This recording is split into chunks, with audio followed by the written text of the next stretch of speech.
What's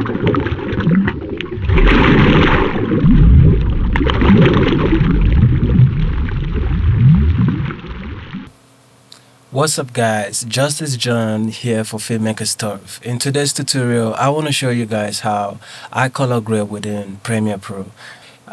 So if you would like to know or learn or join the community page on Instagram, which is at Filmmakers Turf, the link will be in the description, and also the link for so many various things that we're about to mention in this tutorial will be in the description. So today we are looking at color grading these shots using one of the lots from our recent pack. Our lot pack is now on Christmas sale. The pack contains 31 lots that can give you various looks, and if you follow this tutorial you will be able to create a professional look for your video all within Premiere Pro. Let's begin. I would appreciate if you guys can, hit the subscribe button and also ring that notification bell so you get notified when we have new content available for you guys. I will show you guys the before and then I will show you guys the after.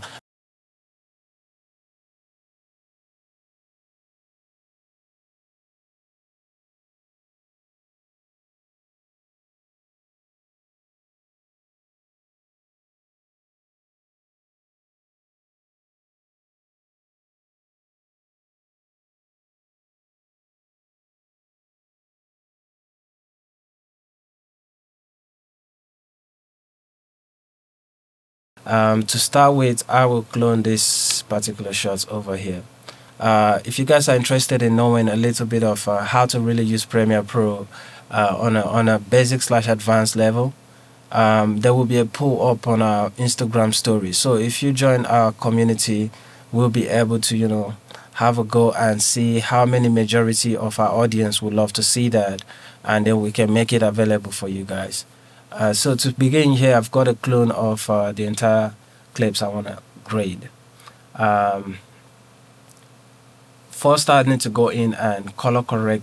The first base, I will go into my effect panel and I will search lumetri color. I like to color grade by using this option here. I'll click on that to kind of like bring me to a new window. I have custom designed this for my own work process. I've got the settings for each clips.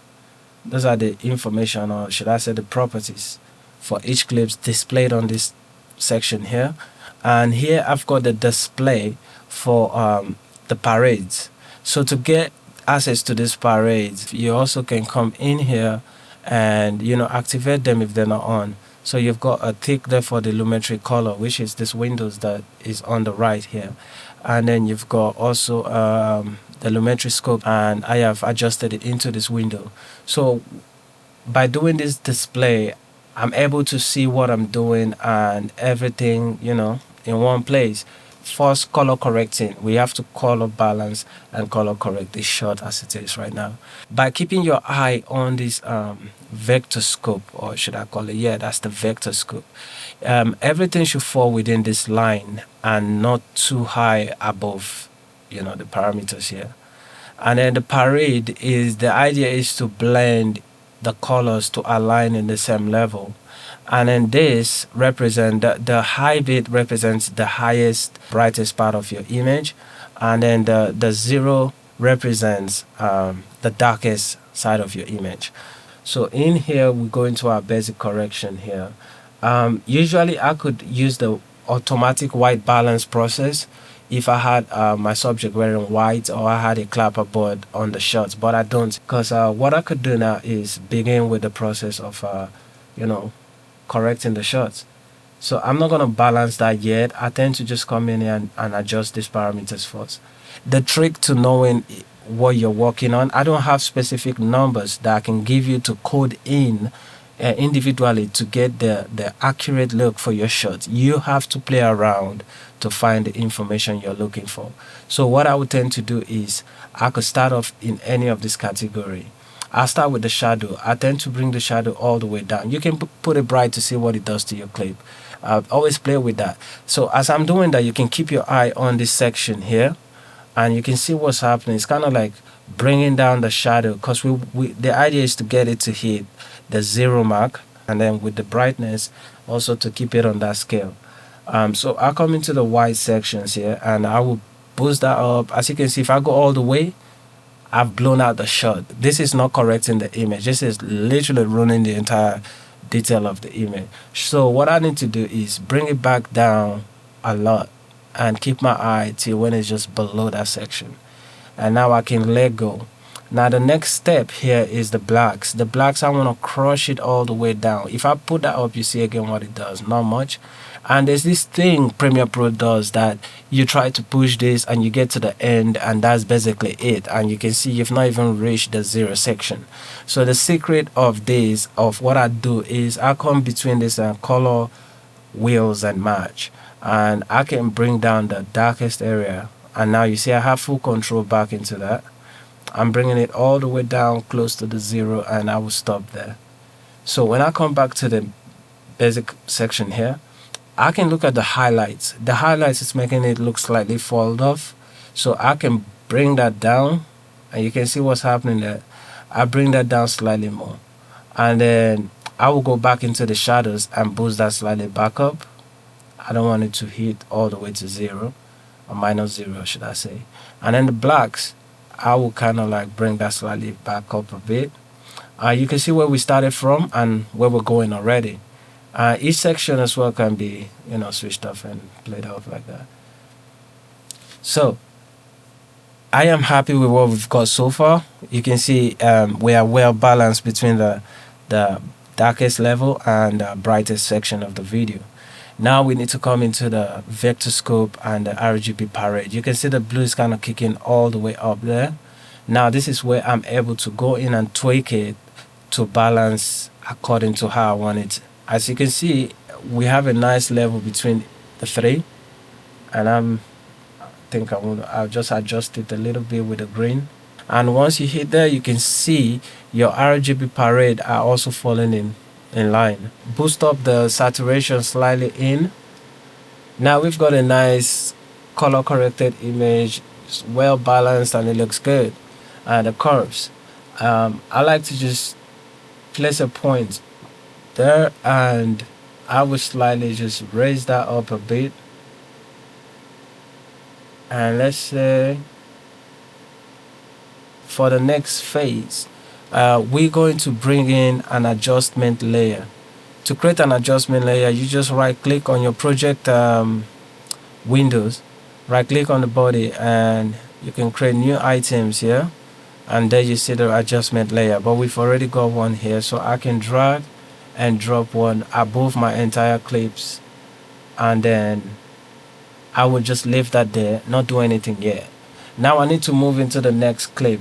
So remember the color level for the saturation. So we've got 1, 3. I can always copy that because you want to maintain the same look or color vibe to the entire flow of the videos. So now let's move back to the very first one. We're gonna color balance this one as well. I can decide to copy the information of this lumetri color and place it on my first clip here. Control V on a Windows to paste it. Now when I do that, I've pretty much got a good image, but it's slightly, as you can see here, we are crushing the black like crazy, and that's not what we're trying to achieve here. And that's blown out, that's too dark. We can't see the details of the materials because we've literally blown out the darkest side of it. So what we can do is come back into the color wheels here, and I will push that back up just to bring it out. We've got back the details for the clothes and everything else looking nice. And now we need to see what's going on at the top here. So if I come back to the basic correction, I can slide down the highlights, and we're now below the section of it. Now we can look at the parade here. Everything is all over the place, so we need to balance that. So if I come back into the temperature here and just start just squilling it like that, and you can see we have got more of green that's representing itself there, and it's sticking around, it won't let go. So what we're going to do here is play with the tints to have it on the same level. And I think we're happy with that. Looks good. So that's what we started with, and that's what we've got now. As the first base of the correction, which I like. And now we're going to go into the next part. We can now apply our LUTs. Yeah, this is the tricky part now. This is where we add the look that we've been waiting for. So I don't need to come into the effects section like I did before, to search for the lumetri color. What I could easily do is click onto the adjustment layer, and what I could do is go into the creative section here, and I will hit browse. And here we've got a selection of our very fine LUTs that we've created. So if you guys definitely want to check out this, there will be a coupon code on the description for you guys to use for Christmas discount. So I will apply the LUT. Everything just looks marked on good already with one of our LUTs there. But this, I can drop down the intensity of the clip because I don't want it to be too hard on it. It looks good, but I feel like it's crushing a lot of information if you try to leave it at that 50%, or even if you take it higher, you see what's happening. It's crushing everything and ruining the entire process. So you don't want to have these issues where your image start breaking. If I show you guys on a very close up here, see the image start breaking. So if I bring that back down, you can see with your eyes the image start restoring and looking way better. Also, once you've applied the entire the grade for the adjustment layer above there, you can always go in and tweak out your shots to get it evenly balanced. Like for example, now I could say that it looks good, but I could get more from it. As you can see, we're not really crushing this down part here, so I will come into the basic correction for my shot here, and what I want to do is just push it down to the end and also bring down the shadows because I don't want it to be too hard as well. The highlights, fall it down slightly a bit more, and then we can boost maybe the color slightly back up a bit. Then we can do a final stage. Here I will just come in and effect, and I will pick up this lumetri scope and drop it there. Now we've got an empty palette without any effect on it. As you can see, it's way blank.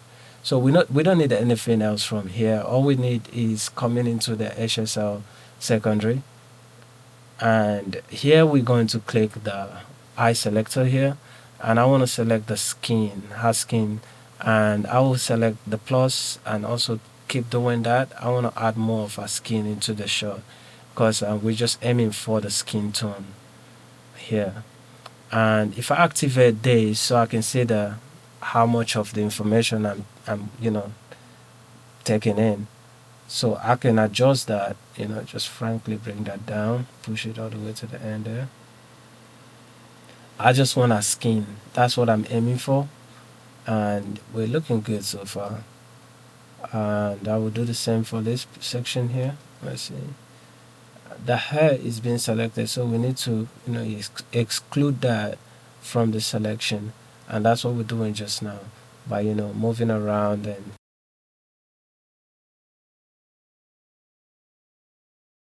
all right, there we go. We've selected majority of our skin and our hair that has almost the same color as our skin, so we don't want to fight against that. We leave everything the way it is, and I can always come into the noise here, and I will pop that in slightly because we don't want it to look too hard. And the blur, we can push it in as well. Now we've got a nice blurred out image, and it looks good. So if I switch this back to the normal spec here, what I could do, I'll tell you what, let's switch that on, and now we can introduce a little bit of blue tint on the background. That's what we're trying to create here. The orange and teal look, we can try and create that here. And if we scroll through our entire text as well, the same thing. And if I switch that off and on, you can see what's happening here. Boom, before and after. Sweet. So we can adjust that, not have it too much. We just want it to be there but not too much as it is before. So there we go. We're happy with that. Boom, before and after. And the same here. You can see how good that looks already. Just that little bit of differentiation there from the skin and the environment. And there we go, guys. As you can see, took you guys from the basic steps of color correcting, and we've gone from the color correcting stage, and also, you know, applied our LUTs. So if you guys definitely want to check out our LUT, we really appreciate that. We have a coupon code for the Christmas discount for you guys. Check the description, and hopefully, guys, make sure to hit the subscribe button and ring the notification bell. Thank you guys for watching this tutorial, and I hope to see you guys on the next one. Merry Christmas in advance.